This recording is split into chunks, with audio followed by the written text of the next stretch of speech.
সুপ্রিয় শ্রোতা বন্ধুরা, গল্প জগতে আপনাদের স্বাগত জানাই।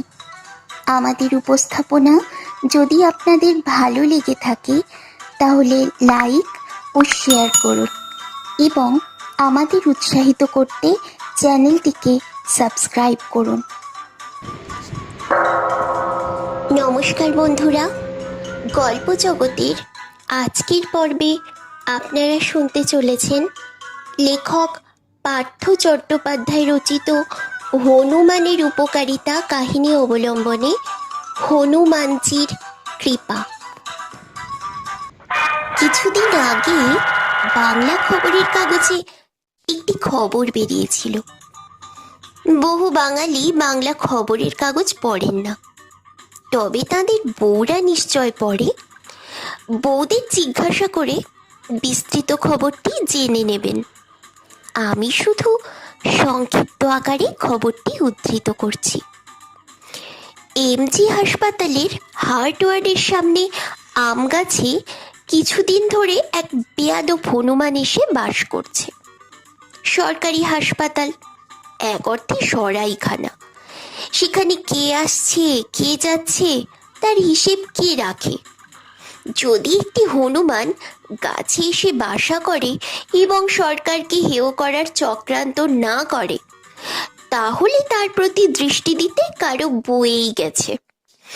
বিশেষ করে হাসপাতালের ভেতর স্লোগান দেওয়া বা মাইক বাজিয়ে শীতলা পুজো করা যখন নিষিদ্ধ নয়, তখন হনুমানের হুপ হুপ করারও গণতান্ত্রিক অধিকার আছে। কিন্তু মুশকিল বাঁধিয়েছে হনুমান নিজেই। সে গাছ থেকে মাঝে মাঝে নেমে আসছে এবং হার্ট ওয়ার্ডের ভিতরে ঢুকে পড়ে রোগীদের টুকরো টাকরা জিনিস নিয়ে গাছে উঠে পড়ছে। কখনো হয়তো সে কারোর টুথপেস্টটি নিয়ে নিজেই দাঁত মাজতে লেগে গেল, কখনো কারো তোয়ালে নিয়ে এসে মাথায় জড়িয়ে বসে রইল, কখনো কারো পেন নিয়ে এসে চিবোতে লাগলো। হনুমান তাড়াবার জন্য হাসপাতালের সুপারিনটেন্ডেন্ট অনেক চেষ্টা করলেন। পাশেই চিড়িয়াখানা, সেখান থেকে হনুমান বিশারদ রামদিন পাড়েকে নিয়ে আসা হলো। রামদিন বলল, डॉक्टर साहब, ये हनुमान जी असली हनुमान जी आছেন, पवन देवता का बेटा। একে ডিস্টার্ব করা উচিত হবে না। ওনার খেয়াল হয়েছে কিছুদিন এই পেড়ে অধিষ্ঠান করে আবার আপনা মোকাম কিষ্কিন্ধায় চলে যাবেন। সেই সময় হাসপাতালের হার্ট ওয়ার্ডে যুবনেতা জটাধর বক্সী ভর্তি ছিলেন। নমিনেশন নিয়ে প্রবীণ নেতার সঙ্গে মতভেদ চলছে। সামনে ইলেকশন। জটাধরের গ্রুপের বহু ছেলে নমিনেশন পায়নি। জটাধরেরটাই হার্টের গোলমাল দেখা দিয়েছে। স্বাস্থ্যমন্ত্রী জানতে পেরে তাকে হার্ট ওয়ার্ডে এনে ভর্তি করে দিয়েছেন। ভিজিটার একদম বন্ধ। জটাধর শুয়ে বসে আর গল্পের বই পড়ে সময় কাটিয়ে দেন। ইলেকশন শেষ না হলে ডাক্তাররা তার সারার কোনো লক্ষণই দেখছেন না। জটাধর বক্সীর অনেক গুপ্ত কথা আছে, সেগুলি তার প্রণয় সংক্রান্ত।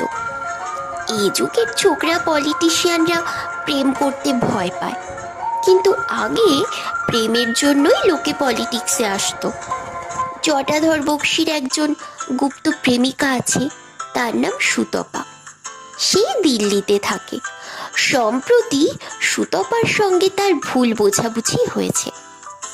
সুতপা নাকি দিল্লিতে একজন সুদর্শন উপমন্ত্রীর সঙ্গে প্রেম করছে। এই উপমন্ত্রীর বাংলোতে সুতপাকে আজকাল প্রায়ই দেখা যায়। গতবার দিল্লিতে গিয়ে সুতপার সঙ্গে সে দেখা করতে পারেনি। প্রতিবারই সুতপা এয়ারপোর্টে তাকে রিসিভ করতে আসে। এবার নিজে না এসে সে তার বাড়ির চাকরকে পাঠিয়ে দিয়েছে। চাকর এসে বলে, মাইজি খুব ব্যস্ত, নিজে আসতে পারলেন না, আমায় পাঠিয়ে দিয়েছেন। তারপর সুতপাকে ফোন করে অভিযোগ করতেই সুতপা কাটা কাটা জবাব দিয়েছে। জটাধরই বা কেন ছাড়বে? সে চিফ মিনিস্টারকেই ছেড়ে কথা বলে না, তা সুতপা। সে বলল, ঠিক আছে ঠিক আছে, আমিও এর মেজারমেন্ট নেব। মেজারকে জটাধর সব সময় মেজারমেন্ট বলে। কলকাতায় ফিরেই ইলেকশন ইস্যুকে কেন্দ্র করে এই বিরোধ, পরিণামে হাসপাতালে আশ্রয় গ্রহণ। তবে হাসপাতালে দিনগুলি মন্দ কাটছিল না। সরকার দলের অতিরিক্ত মুখ্য সচেতক নিবারণ জোয়ারদার পাশের কেবিনে আছেন। তার পাশের কেবিনে শরিক দলের এমএলএ পত্রলেখা শিকদার, আর তারও পাশের কেবিনে অতিরিক্ত মুখ্য সচিব হলধর পাকরাশি। ইনকাম ট্যাক্সের ভয়ে যারা ব্যয়বহুল নার্সিংহোমে যেতে চান না, তাদের পক্ষে এই হার্টওয়ার্ডই সুখপ্রদ। এখানে ভিআইপি রোগীরা আসেন বলে ওয়ার্ড বেশ পরিষ্কার পরিচ্ছন্ন, খাবার দাবারও ভালো, নার্সরাও বেশ যত্ন করে। নার্সদের মধ্যে সুপ্রীতি খাসনবিশকে বেশ পছন্দ জটাধরের। সুপ্রীতির রং শ্যামবর্ণ, একটু রোগা ও ছোটোখাটো হওয়ার জন্য বয়স বোঝা যায় না। হাসলে সাদা দাঁত ঝকমক করে ওঠে। সুপ্রীতি নিয়ম করে জটাধরকে থার্মোমিটার দিয়ে যায়, নিয়ম করে ওষুধ খাওয়ায়। জটাধর বলে, তুমি মিছিমিছি থার্মোমিটার দিচ্ছ, আমার কিছুই হয়নি। সুপ্রীতি বলে, কিন্তু সরকারি রেকর্ড বলছে আপনি অসুস্থ, নিয়মিত কেয়ারে রাখতে হবে।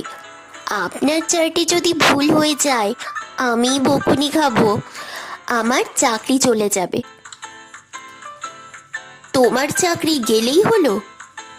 আমার ইউনিয়ন এখানে স্ট্রং, স্ট্রাইক হয়ে যাবে। তা আপনি পারেন বাপ্পা, গায়ে লাল জামা দিয়ে যখন আপনি জিপ চালান না, তখন মনে হয় বুঝি শহরটাকে চাপা দিয়ে বেরিয়ে যাবেন। তুমি কবে দেখলে? আপনি বিখ্যাত লোক, আপনাকে দেখবো না? আপনি তো আমাদের পাড়াতেই থাকেন। ও মা, তাই নাকি? তুমিও কি মাঠ পুকুরে থাকো নাকি? হ্যাঁ, আপনি থাকেন কিনারাম গুপ্ত লেনে, আর আমি বেচারাম মিত্তির বাই লেনে থাকি। আমার দাদাকে আপনি চেনেন বোধ হয়। কে বলো তো? বীরু। ও, তুমি বীরুর বোন? বীরু অবশ্য অন্য পার্টি করে, এখন আর করে না, ঘোরতর সংসারী। হ্যাঁ, বীরু বিয়ে করেছে শুনেছি। বৌদি ভীষণ কুচুটে স্বভাবের, দাদাকে আঁচলে বেঁধে রেখে দিয়েছে। তোমার সঙ্গে খারাপ ব্যবহার করে নাকি? বলো তো একদিন গিয়ে প্যাক দিয়ে আসি। আমাদের মেয়ে কেডার আছে, তারাই যাবে। সুপ্রীতি হেসে বলে, আপনার সবটাতেই জোর ফলানো চাই। জটাধর বলে, জোর না করলে এই দেশে কিছুই আপসে পাবার উপায় নেই। হাসপাতালে অনেক দিন ধরে একা একা থাকলে পুরনোরা পুষে রাখতে ইচ্ছে করে না, অকারণে মনটা খারাপ হয়। জটাধরেরও মন খারাপ হলো। সুতপার জন্য তার মন হু হু করে উঠল। অতএব সে হাসপাতালের বাইরে একটি আম গাছের তলায় বসে সুতপার উদ্দেশ্যে একটি চিঠি লিখল। চিঠিটির ভাষা এই রকম: প্রিয়তমাশু, তুমি যে এত নিষ্ঠুর তা আমি কোনোদিন বুঝিনি। আমার মনের কথা তুমি বুঝতে পারলে না। আমি যে তোমাকে ছাড়া বাঁচবো না, তা যদি তুমি বুঝতে, তাহলে এত উদাসীন হয়ে থাকতে পারতে না। তুমি তো আমাকে আজ দেখছো না।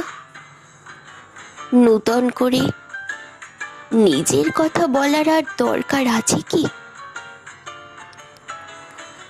আমি নিজেকে অনেক প্রশ্ন করলাম, প্রতিবারই একই জবাব, তোমায় ছাড়া বাঁচবো না। ইতি, তোমার জটা। ভালোবাসা মোরে ভিখারি করেছে, তোমারে করেছে রানী।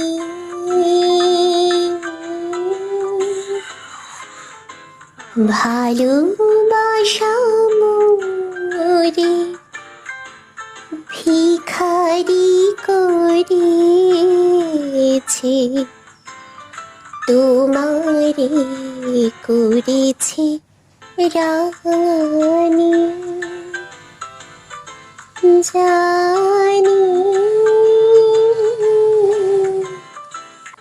ভালোবাসা মোরে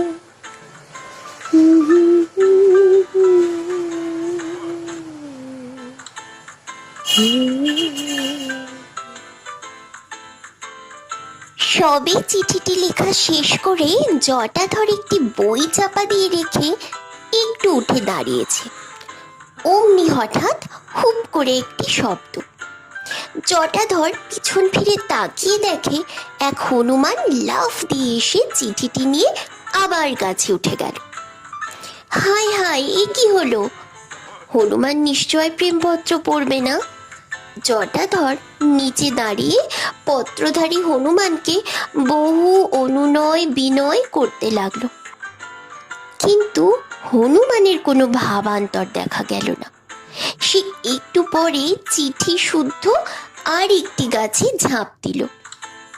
কিছুক্ষণের মধ্যেই চত্বর থেকে হনুমান অদৃশ্য হলো। পরদিন সকালবেলা সুপ্রীতি নার্সদের ঘরে গিয়ে দেখতে পেল দরজার নিচে একটি চিঠি পড়ে রয়েছে। চিঠিটি খুলে কৌতূহল বশে পড়ে ফেলল সুপ্রীতি।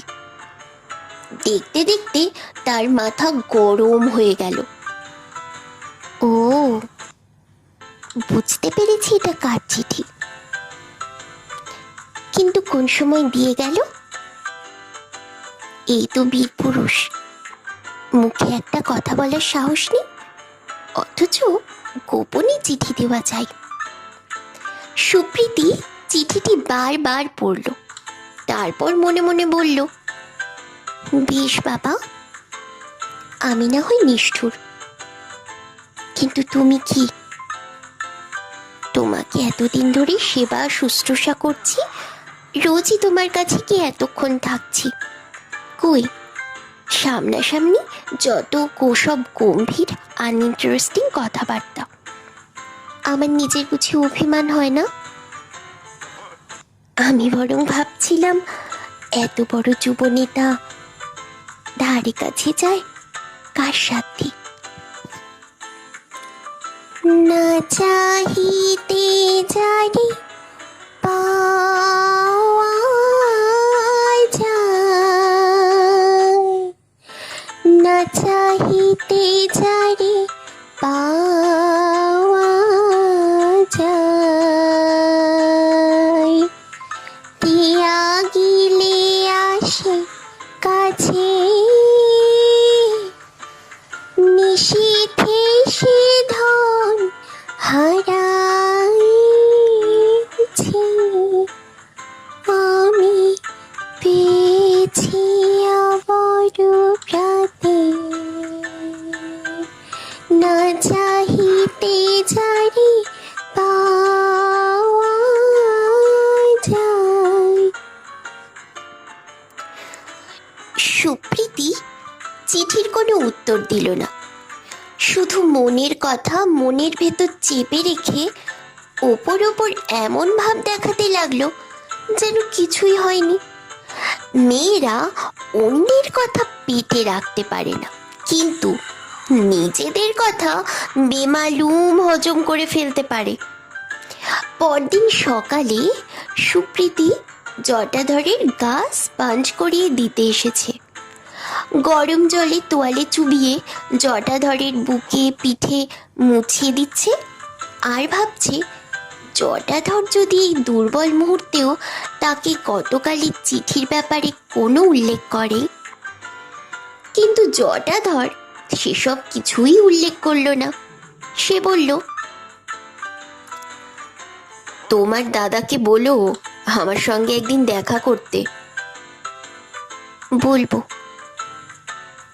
তোমাদের এখানে খুব খাটায়, তাই না? না, বরং ভালোই আছি। 8 ঘন্টা তো কাজ করতেই হবে। বেশি কাজ করালে বলো, হ্যাঁ? ইউনিয়ন আমাদের হাতে, স্ট্রাইক করিয়ে দেব। আপনি এক কথায় সব কিছু বন্ধ করে দিতে পারেন, তাই না? এক কথায় কি হয়? লিডারদের বোঝাতে হয়। তারা আবার ওয়ার্কারদের বোঝায় যে কাজ করার চেয়ে কাজ না করাই বেশি লাভ। আপনি আপনার নিজের লাভের কথা কখনো ভাবেন? আমার ভাবনা আমাকে ভাবতে হয় না, ছেলেরাই আমার কথা ভাবে। তারা আমার জন্য জান লড়িয়ে দিতে পারে। আপনি এত বক্তৃতা দেন, অথচ কিছু কিছু ব্যাপারে ভীষণ লাজুক। কোন কোন ব্যাপারে সে আপনি ভালো করেই জানেন। এই বলে সুপ্রীতি জটাধরকে জামা পরিয়ে দিয়ে কোনো কথা না বলে চলে গেল। সেদিন দুপুরে জটাধর আবার আম গাছতলায় গিয়ে আরেকটি চিঠি লিখল সুতপাকে। প্রিয়তমা সু, আমি সত্যি মুখ চোরা। বক্তৃতা দিতে উঠলে মুখ ছোটে, কিন্তু তোমার কাছে লিখতে বসলে নীরব হয়ে যাই। আমার আগের চিঠি কোথায় হারিয়ে গেল? আমার মনের অবস্থা তোমাকে বোঝাতে পারবো না। তুমি আমাকে ভুল বুঝো না।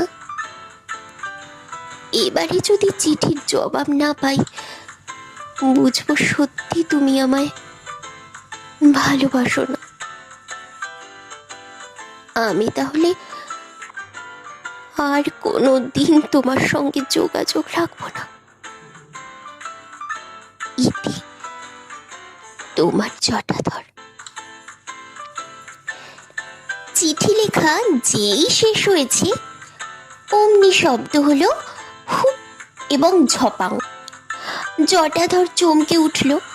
মুহূর্তের মধ্যে একটি হনুমান এসে চিঠিটি নিয়ে মগডালে গিয়ে বসল। জটাধর সঙ্গে সঙ্গে উঠে দাঁড়ালো। হুস হুস করার পর হনুমান এক গাছ থেকে আর এক গাছে লাফিয়ে কোথায় অদৃশ্য হয়ে গেল। সুপ্রীতি তার ঘরের দরজার সামনে এসে দেখলো একটি চিঠি ফেলে রেখে গেছে। সুপ্রীতি একটু হেসে চিঠিটি তুলে নিল। তারপর মনে মনে বলল, আবার দুষ্টুমি। চিঠিটি পড়তে পড়তে তার মুখ লাল হয়ে উঠল। জটাধরের বাড়ি যাবার সময় হয়েছে। সে এখন বাড়ি ফেরার তোড়জোড় করছে। বিখ্যাত হৃদরোগ বিশেষজ্ঞ ডক্টর মৈত্র বললেন, জটাধর বাবু, আর কিছুদিন থেকে যান। এত তাড়াতাড়ি যাবার কি দরকার? জটাধর বলল, না, আর থাকা যাবে না, অনেক কাজ জমে আছে। আমার হাসপাতালে আপনার কোনো অযত্ন হয়নি তো? না, তবে এখানে বড় হনুমানের উপদ্রব। আগে ছিল না, সম্প্রতি একটি হনুমান এসে ডিস্টার্ব করছে। অন্য রোগীদের কাছ থেকেও কমপ্লেন পাচ্ছি। আমি রাইটার্সে জানিয়েছি।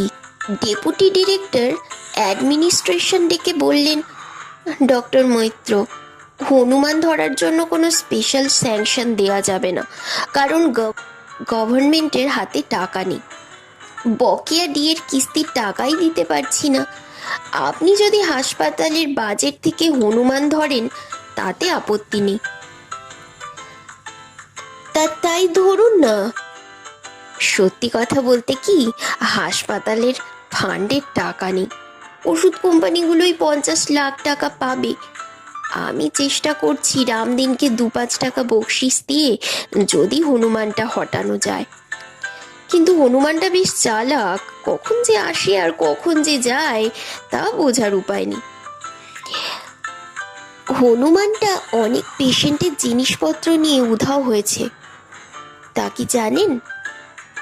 হ্যাঁ, জিনিসপত্র তো নেয় বটে, তবে আবার কিছুক্ষণ ব্যবহার করে ফেরতও দিয়ে যায়। এই যেমন সেদিন মিসেস পত্রলেখা হালদারের লিপস্টিক নিয়ে গেল, আবার পরের দিন ফেরতও দিয়ে গেল। মিস্টার সাঁতরার বাঁধানো দাঁত, মিস্টার ভেঙ্কট স্বামীর চশমাও নিয়ে গিয়েছিল, সবই ফেরত দিয়েছে। কেন, আপনার কি কোনো জিনিস নিয়ে গেছে নাকি? জটাধর বলল, আমার না, আমার কিছু নেয়নি। কিন্তু জটাধরের মনে দুশ্চিন্তা, চিঠি দুটি নিয়ে হনুমান কোথায় ফেললো? যদি এই চিঠি দুটি অন্য কোথাও ফেলে দেয় এবং সেটি কেউ কুড়িয়ে পায়, তাহলে সেটি দারুণ কেলেঙ্কারি হবে। রামদিন লোকটির সঙ্গে ইতিমধ্যেই তার পরিচয় হয়েছে। জটাধর রামদিনকে ডেকে বলল, রামদিন, তোমার হনুমানজির কি খবর? রামদিন বলল, বড়া তজ্জব কা বাত বাবুজি, উনি ঠিক সুবে 10 বাজে চলে আসেন, 5 বাজে চলে যান, বাকি সময় কোথায় থাকেন কে মালুম। জটাধর বলল, হনুমানজির কাছে তোমাদের অনেক কিছু শেখার আছে, বলো। আচ্ছা, বলতে পারো হনুমানজি কোনো চিঠি ফেলেছেন কি না? চিঠি? কিসকা চিঠি? হামারা চিঠি। ও, হনুমানজি তো অনেক জিনিস গাছ থেকে ফেলেন, কোনো চিঠি বুটি ফেলেছেন? না হুজুর, কোনো চিঠি বুটি তো ফেকা নেই। কাল শুধু একটা চিজ পেলাম, এক বাবু কা চিরুনি। দুশ্চিন্তা বেড়েই চলল জটাধরের। দুটো দুটো চিঠি তাহলে কোথায় গেল? হনুমানের তো বাক্স প্যাটরা নেই যে জমিয়ে রেখে দেবে। প্রেমপত্র কদলি নয় যে ভক্ষণ করবে, কিন্তু লোকের হাতে পড়লে তারা এ নিয়ে ব্ল্যাকমেল করতে পারে। বাড়ি যাবার আগে জটাধর সুপ্রীতির কাছে গেল বিদায় নেবার জন্য। বলল, সুপ্রীতি, আমি কাল চলে যাচ্ছি। জানি, বেশ ভালোই কাটলো কটা দিন। সুপ্রীতি নীরব। কথা বলছো না যে? কি বলবো? কিছুই বলার নেই? সুপ্রীতি একটু চুপ থেকে জটাধরের দিকে এগিয়ে এলো, তারপর বলল, আপনার সাহস নেই কেন? তার মানে? জটাধর বেশ অপ্রস্তুত হয়েই বলল, মানে আপনি ভালোই বোঝেন, মুখ ফুটে কিছু বলতে পারেন না। আমি তো কিছু বুঝতে। আপনাকে আর বুঝতে হবে না। আমি আমি আপনাকে ছেড়ে থাকতে পারবো না।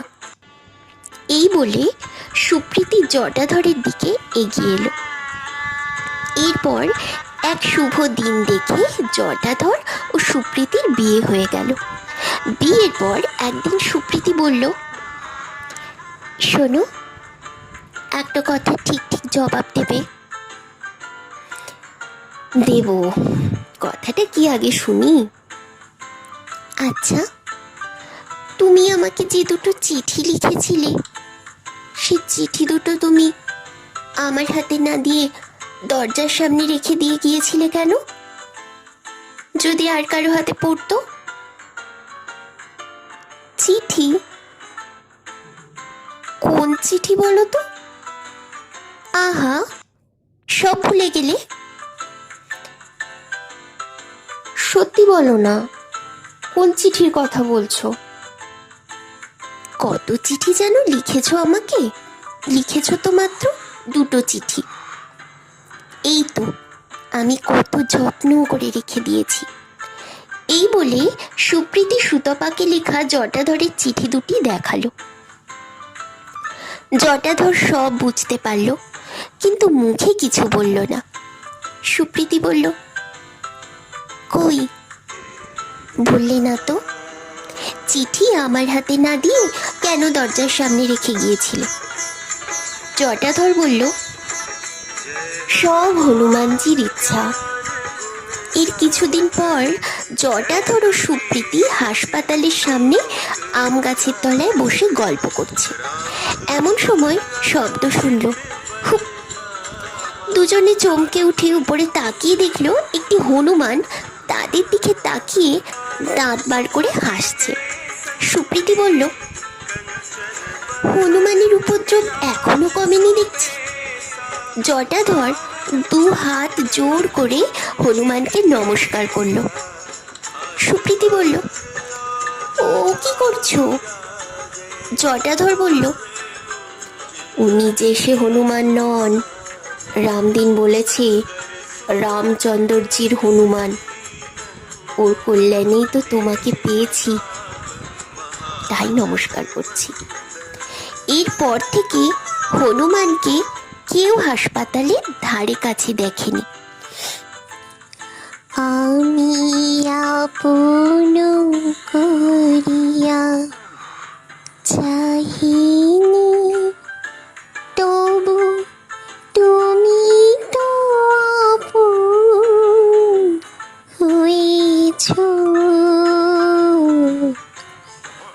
জীবনের পথে ডাকিনি তোমার, সাথে সাথে তুমি রয়েছ। আমি আপন করিয়া চাহিনি।